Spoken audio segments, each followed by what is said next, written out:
So here I am in Toronto, Canada, yet with Brad Thorpe, the inventor of the Isophit. He does fitness lifestyle management. He is the 21st person in the world to have dual designation in resistance training specialist mastery level, mastery level, oh my gosh, I'm not good at this, and muscle activation technique specialist. His Isophit has 9 patents around the world. He covers 58% of the world's population. His gym here in Toronto is 11,000 square feet. It's called Striation 6.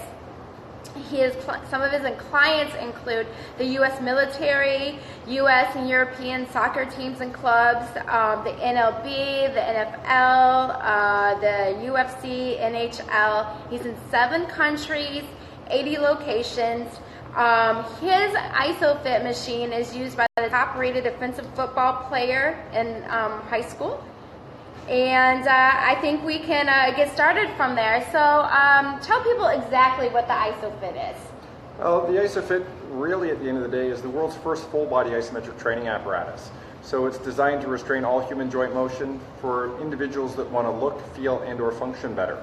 So it really covers everybody for every goal, and there's very few people on the planet that can actually benefit from this technology. And for those of you, as we sort of play around and you see this technology, it's really kind of nothing more than a wall. It's a restraint system that exploits Newton's third law of motion. You know, that one, most people skip class, but it's for every action there's an equal and opposite reaction. So if I'm pulling into an immovable object, it's going to respond instantly based off my efforts. So Isophit is by far the safest, most effective, and most efficient exercise product ever developed. I'm biased, but I also have that background and understanding of this industry to, stand by that claim. So.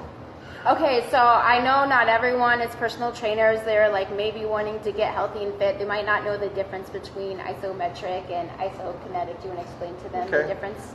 So really, if you think about, we'll even simplify it even more. So what isometrics is, it's about creating a muscle contraction without moving, right? So if I have, I don't know how much room we have here to play around. So I'll just bring the bar actually within the screen. There you go. I'm moving it around here. Okay. So there's this steel bar here. So if I were to push against that, that's a restraint force isometric. And what that means is I'm taking an internal force, be it my muscle contracting, and I'm pushing it up against an immovable object. So I'm able to start dictating muscle response or create more muscle tension.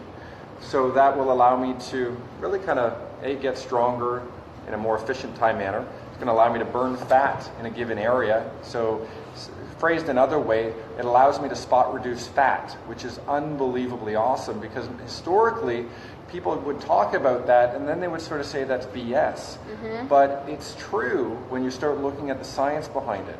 And quickly, it's kind of like if I'm creating a muscle contraction and the muscle's demanding blood flow to the area, but the muscle's still occluded, meaning it's still kind of like blocked, there's a detour, that muscle's basically going to say, hey, I want the oxygen, I want it in the area, but I can't get there. So that blood flow gets diverted into the local adipose tissue. And what they're finding is able to oxidize that fat by 700%, so the research says. Which is pretty, if I can burn my fat in a local area by 700% faster, damn, why wouldn't you want that? Yeah. So he's telling me, you can do his thing for 6 minutes and get what the rest of us spend 3 hours on doing in the gym, Yeah, it's beyond crazy efficient. Yeah. So what you were telling us some of the results you've gotten lately? So myself personally, I put my own product to the test, and because, as a dual business owner, I own an 11,000 square foot gym, as Ami sort of mentioned from the beginning, as well as having clients around the world. I also have a 9-year-old daughter and a successful marriage, so I invest a lot of time. So over the last couple of years, my own physicality has slacked. So about 40 days ago, basically now, I undertook this program we created called the 30 and 30, which is 30 isometrics for 30 minutes, and it was a challenge, so I did it for 30 days straight. So I committed 30 minutes per day. And my results after the first month was I lost 16 pounds in 15 hours of exercise, which is, when you look at that and you go, that's a pound an hour, or a little bit greater than a pound an hour. And we have people in Mexico who are doing this program, and they're noticing huge results like that. A lady down in Caddy, Texas, out of a sister facility called Proactive Lifestyle Fitness. She's basically lost 10% of body fat in her first month, and she's totally transformed her life. But the cool thing about it, it's nice to lose weight, but what I care about the most is the consistency of the exercise community. People are reporting to me they feel better, they look better, and they're functioning better. So those are key things I like to touch upon. It's not always about weight loss. It's about I can exercise without pain. And with exercise, unfortunately, the way a lot of the community members exercise leads to pain, which is unfortunate. It's like, Ami, you're new to exercise. You got some weight to lose. Well, damn, you got to go do cardio. Well, if you're an obese person and you got like some pretty big circumference measurements, well, if I'm rotating and I'm trying to start and stop a big, huge mass in front of my spine, well, that's probably going to increase my likelihood of having back pain. Now, if you think about it and you go, Ami, we just met. How about you do 2,500 push-ups today? Yeah, what does that lead to? That leads to injury. So how we approach exercise as an industry is wrong. We say, hey, start moving. The problem is you're no good at moving, right? Movement is there's a huge skill requirement to motion. So why not learn how to not move first, right? And a scenario I give to most of my clients, if you have an instability issue, and that's one of the things that faces our industry a lot. So if you're unstable, you need to get stronger. But we've recognized there's already an instability. So I'll give you a sort of a scenario. My goal is to increase stability. So if I have my left arm, let's hold it right there, right? Looks pretty stable, right? If I got my right arm and I start doing this, and so if that's unstable, well, you twist and go the wrong way. Where do you think adding instability to instability will equal stability? The answer is it won't. But okay, now let's replicate the dynamic exercise world. I'm doing a shoulder press, I'm doing a lat pull down, I'm doing a chest press, I'm doing a chest fly. Well, none of that's stable. So once again, it's going against what my goal was to create stability. Versus, why don't you just add stability? There's nothing wrong with dynamic exercise when you're prepared for it. The problem is, nobody's prepared for it and everyone's recommending it. So what happens is we end up accelerating degenerative change. Look at osteoarthritis in North America and around the world. It's an epidemic. Look at obesity. It's an epidemic. You look at cardiovascular diseases such as hypertension. It's epidemic. Chronic pain, epidemic. Pick one. We've screwed it up. We are the front line of the health and wellness industry. Be it the exerciser. We recommend it to everybody. We say, go exercise, you'll be healthy. Then why are people getting worse? Right? URSA came out this year and said, in 2016, so back 2 years, there's more people in America exercising. Yet, you look at it and go, why are we screwing up? In 1990, there was 9,000 gyms. In 2016, there's 36,130 something, give or take a couple. We're failing them. We're telling people that are ill-prepared to move to accelerate. It's simple accounting. If you're unbalanced and you have asymmetries or asymmetrical joint motion, let's say this can go to this high and this can go here, and we're telling them to maybe get on a lat pull-down machine, and it's like, well, hold on, the load will take them to there, but more importantly, if I'm trying to fix an asymmetry, maybe what I need to do, instead of having a balanced exercise protocol, is create an unbalanced exercise protocol for the individual who's currently unbalanced, right? Simple accounting, right? So if I have column right side and column left side, and column right side has a value of 8, and column left side has a value of 6, and I add 2 to both columns, will I ever be balanced? Your accountant will say no. Now, here's the unfortunate thing is humans think that 8 goes to 10 and 6 goes to 8. Unfortunately, it doesn't. It goes from 6 to 4 because human tissue is adaptive. So I'm going to make the strong stronger, the weak get weaker and misaligned. So I'm going to, once again, further kind of screw myself up because I'm trying to get better. Right? And that is so unfortunate because people exercise to get healthy. They don't exercise to get injured. The methods of what they're using injures them. right? So we need to change the script. We need to change the story a little bit. And what we need to do is change the first page. We don't need to change the middle section. They got dynamic exercise pretty damn good, right? There's a ton of excellent products, methods of training. The problem is nobody's prepared to exercise. They pick up the exercise book and go, let's start at page 14. And it's like, well, what about that first section? Right? If you pick up a physics book, usually speaking, it's always mechanics. And then that mechanics leads into further complex things. So if I'm able to start simple, and when you're looking at skill, well, that's not much skill involved in that. Like, it's bordering on like, there's no skill here, dude. Yeah, cool. Well, but it doesn't also take me much skill to change the position and do a different angle.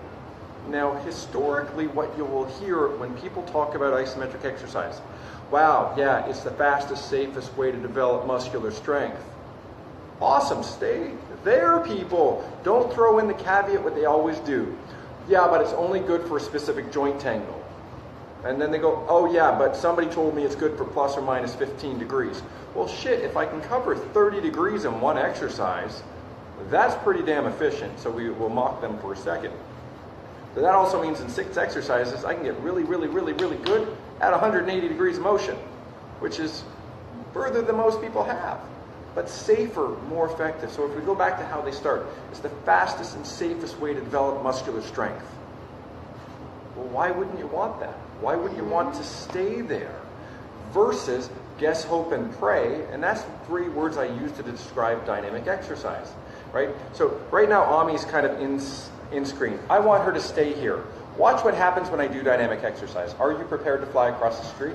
Okay, Yeah. cool. Bye. Ah! Right. So that's the effect of dynamic exercise. I want Ami to stay here, and I want to focus on, having a relationship. Okay, this sounds weird. I want to have a relationship with Ami. I'm married with wife and daughter, so we're not in Utah, I hope. Right. But what it is we want to have a communication. We want to talk to one another. If I keep moving her in and out of this frame, how specific am I to this tissue? So now all of a sudden you're tissue, right? So how specific to you are these exercises we're giving to people, right? So what I used to say is it's guess, hope, and pray. Because if I'm doing a bicep curl, so I'm coming up and down, right? And I'm doing this, well, how many other tissues of my forearms did I not know the names of? Right? There's 36-ish muscles in your forearm that can aid in this. I'm not just working one. Right? If I come up in a sort of neutral grip, I'm no longer emphasizing the bicep. If I turn it into a pronated grip, well, my bicep doesn't even really work. Right? So we'll use Ami. So she's got like jacked arms here because They're weak right now. I haven't lifted in a while. I'm not gonna lie. Right. So, but flex your elbow as much as you can. Right. So squeeze that muscle as hard as you can. Feel how that level of contraction you get. Right. It's pretty awesome. I'm touching. It's pretty awesome. Right. Turn your hand this way just a little bit. So. Try to squeeze. Try to get the same contraction there. Yep, got it. But it's a little harder, Look right? at those bulging babies. Right. But it's a little, no, but turn your muscle this way, or your forearm that way. Now squeeze. Right. But feel how it's like harder to get. Like you can't get the same contraction. Now, if I want to pull back the bicep again, you guys can see this on the social media and stuff like that. So make a fist. Squeeze that muscle as hard as you can again. But now supinate. So rotate that muscle. Right. You guys can see how that popped out. Feel how that transitioned into the bicep now. Right. Now go back to. Right, so some of the cool stuff when we start understanding what muscles do, we can go, oh, I can target my bicep. So you don't actually have to flex and extend your elbow ever to train your bicep.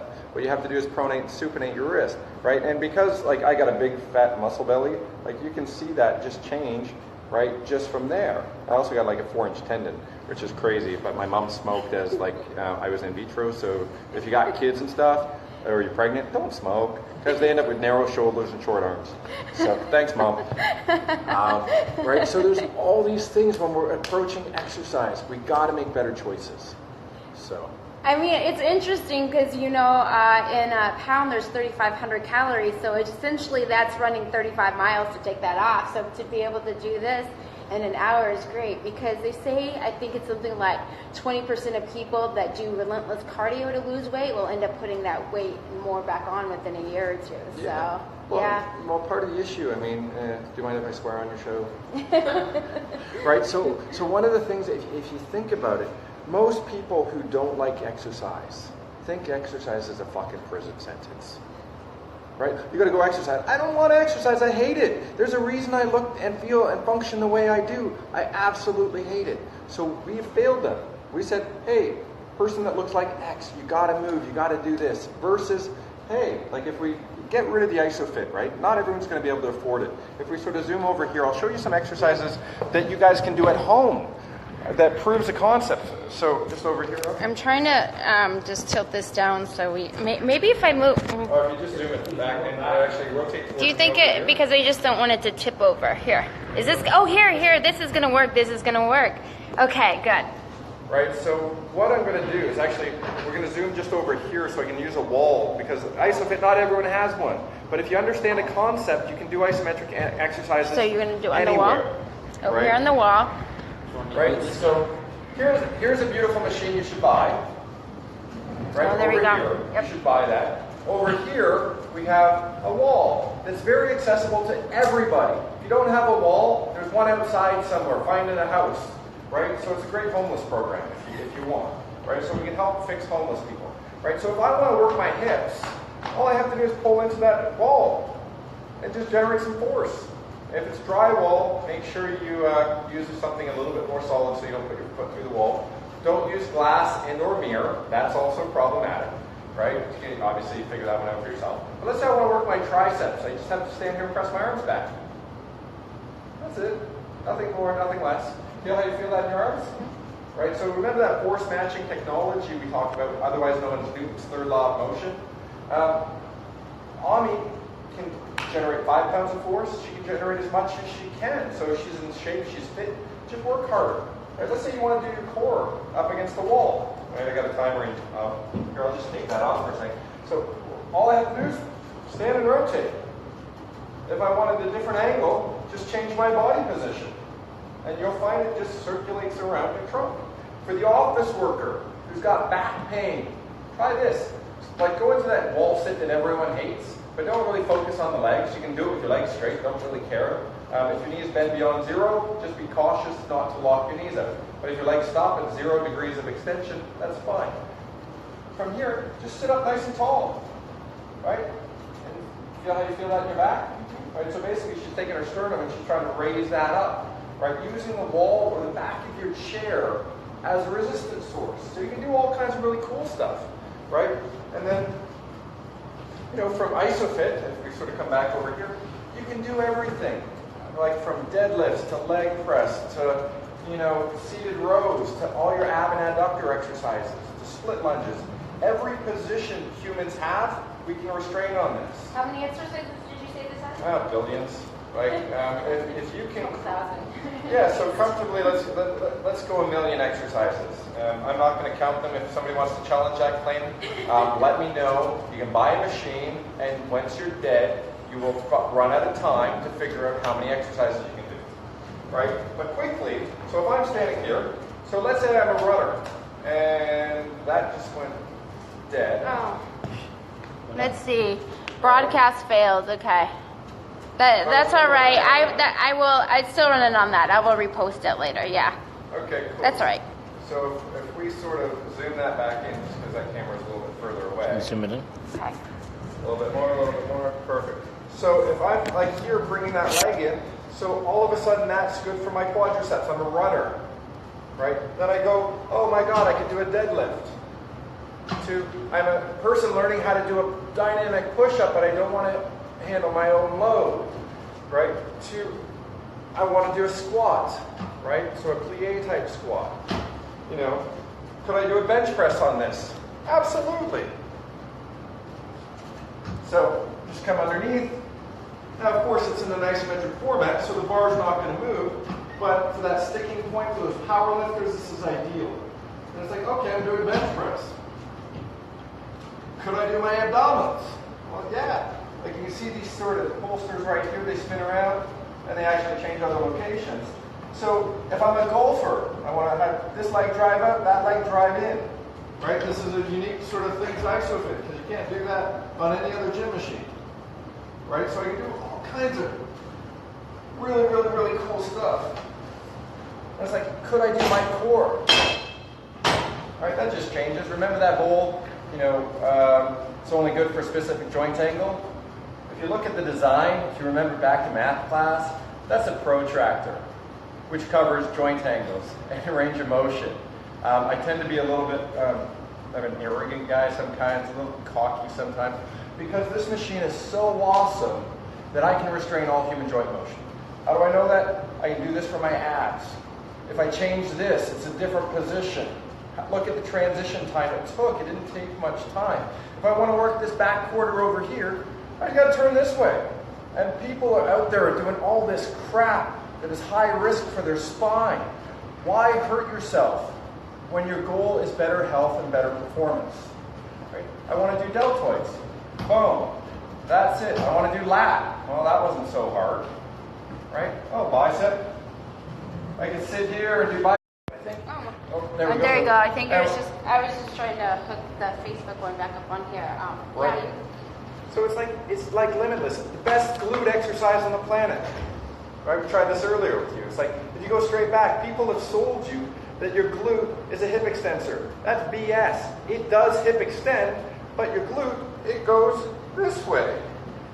Your hamstring goes up and down. So if I go straight back behind in a hip extended position, it's my hamstring working. If I turn my knee in, similar to that bicep thing, and that was the medial group of my hamstring, as well as gracilis, adductor longus, a couple other muscles. Now if I turn my leg out, for all those people trying to build their butt, you just got to go back and turn it out. Right? Similar to your external oblique, the fiber direction is this way. So why the hell would I ever think it runs this way? If this or external oblique works, and this one does, what'll happen, you'll have the resultant forces of both muscles going, oh, I do that. Awesome. Why does it work on a squat? Because I'm here, and this one works, and this one works. And it goes, boom, crotch forward, right? So that's why people think your hip extends. So all these people out there going, why does my glute fire when I do squats, when I do lunges, when I do deadlifts, and all this other stuff? Because the fiber direction of the tissue doesn't go in that path of motion. So you're guessing, you're hoping, you're praying it works. Stop hurting your hips and your lower back. Take some time, slow it down. If you got questions, email me. It's brad@isophit.com. And we can show you a safer and more effective way to exercise, right? And if the goal is fat loss, the research will indicate in this American Journal of Physiology that basically 30 seconds of sprinting, my apologies, let me rephrase it. 30 seconds of isometrics is the equivalent caloric expenditure as 30 seconds of sprinting. Because sprinting is so fuel efficient, right? Or muscle efficient. This muscle's working, this muscle's working, this muscle's working, this muscle's working when you're running. Now, if I'm doing 30 seconds of isometrics, this muscle's working for the whole time, right? So it doesn't jump around, right? Where cardio training is fuel efficiency. When I'm doing Isophit training or Isophit strength training, when I'm pulling into an immovable object, what happens is like doing a burnout in your car. If you're a small town kid, you know exactly what I'm talking about. If you're a city kid, if you're a city kid, you have no clue what this is. But a burnout is not smoking weed or shit in the car. Right? What it is basically stepping down on the gas. Let's go this way. Step down on the gas because we live in North America. And stepping down on the brake. Right? What happens is you see the joules or the energy being expended and the car is going nowhere. So if I'm pulling here and I'm generating a huge amount of force, I'm still trying to go there. So what happens is your body just goes on, technically there's no work, which gets really confusing when you get into the science of this stuff. But what happens is I'm burning a ton of energy because I'm trying to drive through that. I'm trying to get my arm to here. It's just this is a big brake that says, don't go, and my muscles are saying go. So it becomes so fuel inefficient. And if I'm looking to burn calories, I want fuel inefficiency. I don't want fuel efficiency. Right? I want to burn more per given time period. Right? And it's not just this muscle holding, because it's this muscle having to stabilize, because otherwise it'd collapse down. So there's this cascading effect of, I'm not just working this. So the whole notion, people talk about isolation. Isolation's BS, right? You can't isolate a muscle because there's more muscles at play. Well, sorry, you can cut stuff off, but now we're in this grotesque sort of scientific experiment that we do not need to be. But I was sitting down with this guy one time, and it just blew my mind. He was young, he was naive. Let's call him a little bit slow. in the world of exercise. So we're demonstrating a deadlift, right? And we all know what a deadlift is, right? So I'm doing this exercise here. And he's like, oh my God, you're doing an isolated deadlift. I'm like, what do you mean by that? He's like, well, you're isolating your legs. I'm like, dude, I'm isolating my whole body. So if I'm isolating my whole body, how does that become not an integrated movement pattern? Everything is involved all the time, right? We just looked at, let's say you're doing a standing bicep curl, right? Body's totally stable, meaning all your muscles are involved to stabilize your body. And then I'm going to do this. Okay, one joint moving. The rest of me is isometric. Take the time if you want to just live in the world of, let's explore isometrics in my dynamic row. Let's just focus on squeezing the hell out of everything, making sure your platform is nice and stable. Because if I'm doing a bicep curl and I'm doing this... Back exercise. Well, yeah, I've changed it, but now what you also say is, oh, he's cheating. Why the hell am I cheating? I'm making it more mechanically efficient. Oh, because you didn't take the time to isolate and hold stuff and squeeze stuff. Okay, well then do that, right? Like if I'm standing here and I'm bringing my legs and arm forward, right? We're looking at the dynamic component of this going, wow, that's pretty cool. The only reason I'm able to do that is because this hip over here is so damn stable that I can do whatever the hell I want on it, right? You know, squat. If I'm doing a squat and that hip drives out, did I have the ability to stabilize that thing? Right? If I didn't have that ability to stabilize, what happens is you say, well, this failed. Yeah, no guff. What you want to do is have the stability of both hips to be able to squat normally up and down. But when something fails isometrically, squat down and my back gives in. You know, that's a high-risk thing. So a squat, which we historically say is a dynamic exercise, count the moving joints versus the non-moving joints. Right? You got your hip, your ankle, your knee, and ideally your spine doesn't do all this stuff when you're doing a squat, because all of a sudden that's high risk. So why create a high risk exercise versus, you know, if I had something safer, I could do a squat in a safer environment. Does it have to be on an Isophit? No, rack the pins, right? Do a pin squat, or like a squat into the pins and stuff like that on a power cage, right? So it comes back to how do we approach this thing called exercise? What I thought was really interesting that you said, it's like such a myth. We're taught in nursing school, we're taught as personal trainers, that if people have high blood pressure, they're not supposed to be holding these exercises, but you found that it's actually the cure, you know? There's studies that show, right? Oh, shit. Or it helps it. Cure is always an interesting comment in this world of, oh my God, you can't say that, because it doesn't apply to 100% of the population. Well, if I can fix 90% of the population by saying this is a better option, I'm happy to say that. The Mayo Clinic reported in 2014, so we all know the Mayo Clinic, world-leading medical institute in Minnesota over there, and they got clinics all over the world now. But what they sort of reported was isometrics, or isometric strength training. What they found in a peer-reviewed study was it's actually more beneficial than cardiovascular training and or resistance training for lowering blood pressure in a hypertensive population, right? You look at hypertension, there's 1 billion people on the planet with hypertension, right? They're still looking for complex reasons why this would happen. But if you think about the role of the muscular system, I'll give everyone here a piece of insight into how I interpret it. This is how I interpret it. It hasn't been proven scientifically, right? If I have muscular weakness throughout my structure, this has a mass.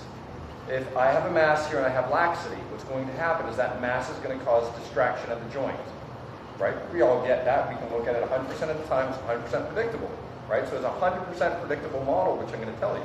If I have a rubber tube and I'm stretching a rubber tube, what happens to the diameter of that rubber tube? It narrows. Right, so it goes all of a sudden a little bit smaller, all because you're stretching it. We get that in every other facet of engineering, product design, except when we go to apply it to ourselves.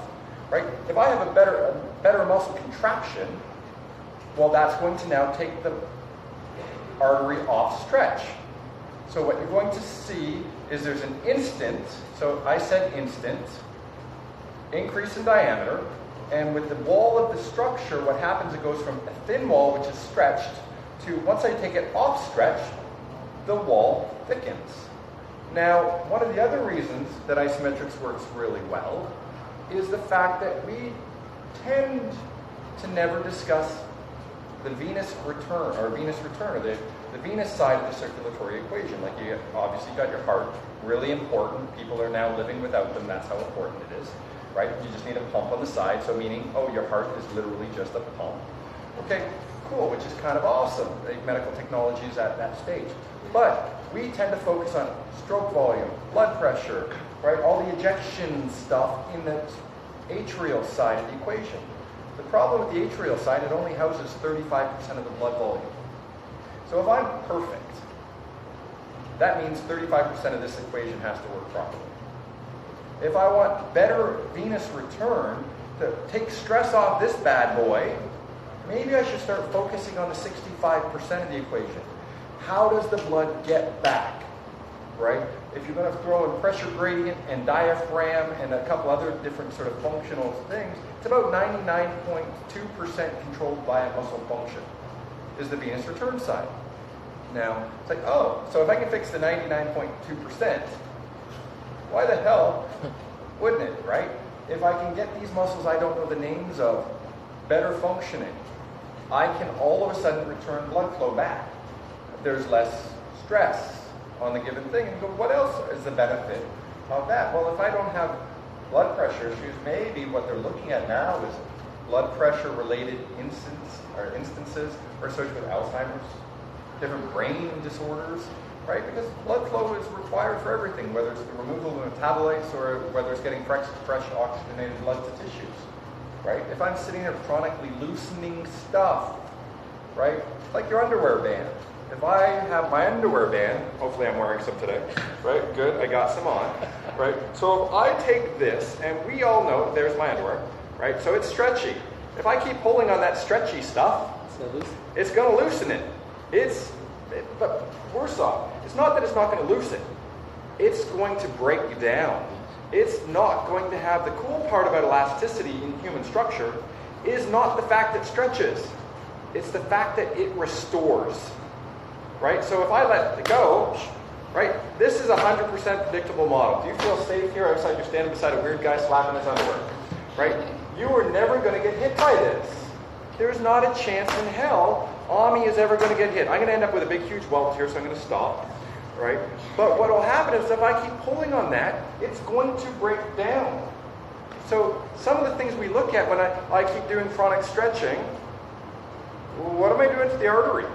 What am I doing to the other structures that I don't know the names of? What's happening to the joint capsule that is very plastic? What is happening to the nervous tissue? And nerves are interesting because they have the ability to almost like elongate to a degree. But then you go, well, what happened to the signal? Well, we stretch to loosen stuff. Okay, I want to loosen my underwear band. Once again, we know what happens. Shit falls out. Right? Probably not what we're looking for. So if I keep pulling on that, it goes from a plastic state or an elastic state to a plastic state. Muscles are designed to basically generate huge amounts of tension holding structure together.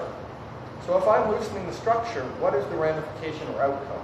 Right? We know with aging, now here's a little bit of a tangent, with aging, we don't get taller. We shrink.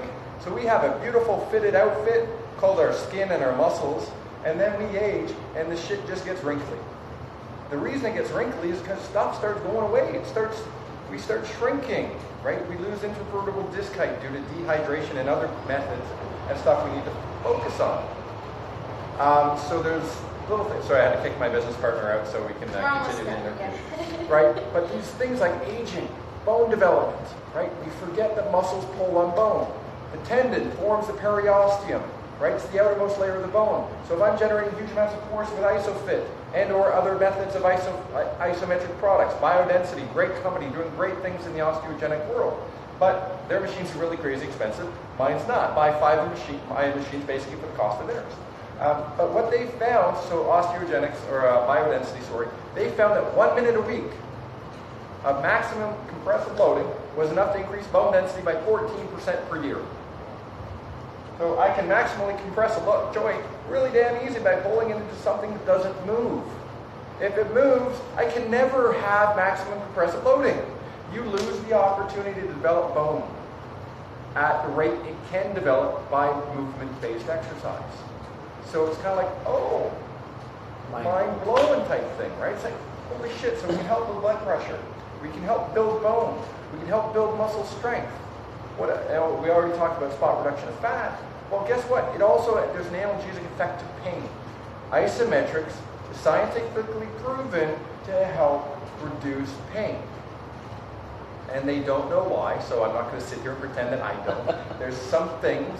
Let's go, well, if a muscle doesn't work properly and doesn't generate to hold yourself together, let's, like the automotive world, because you're from the States, you guys talk about cars all the time.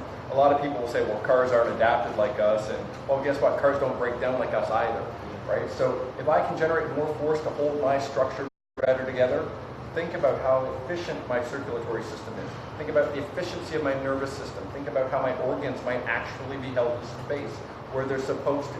Think about how I can actually defecate properly. Yes, I said that on a show. Wow. But you look at it and go, if I can crap better, well, what is the gut health going to be like, right? All of this comes back, well, if I don't have good muscles, squeezing the midsection to help move stuff out, it's not going to work so well. So you're going to end up with fecal matter and bacteria and all this stuff that creates this environment that's going to lead to poor health, poor function, and everything else. So. All right, you're always such a wealth of knowledge. You can find him on Instagram. He's Brad Thorpe, Thorpe, Isophit, Isophit, inventor, or you're on Facebook. What are you on Facebook? Just Brad Thorpe. I basically befriend everybody, so, So if they wanted to find a gym where there's an Isophit machine, is there a way they can find out? Just basically go to isophit.com. So once again, www.isophit, Isophit. And the reason whether we use PH instead of F, well, we're looking to raise the level of fitness. And F, well, to be honest, F stands for failure. The fitness industry has failed you. Physical health. That could be physical health. PH, physical health. It's really, to be honest, there's a Korean lady that had isophit.com taken, so that's the truth. But the cool side of marketing, you can play with the truth a little bit. But yeah, F, the way the current fitness industry is, we're failing people. And we don't need to. All we have to do is add Isophit at the beginning. So. All right, well, thank you for the interview. It's so exciting to see you here in Toronto and your whole gym, Thank you. Thanks. I'm excited to have you here. Yeah. So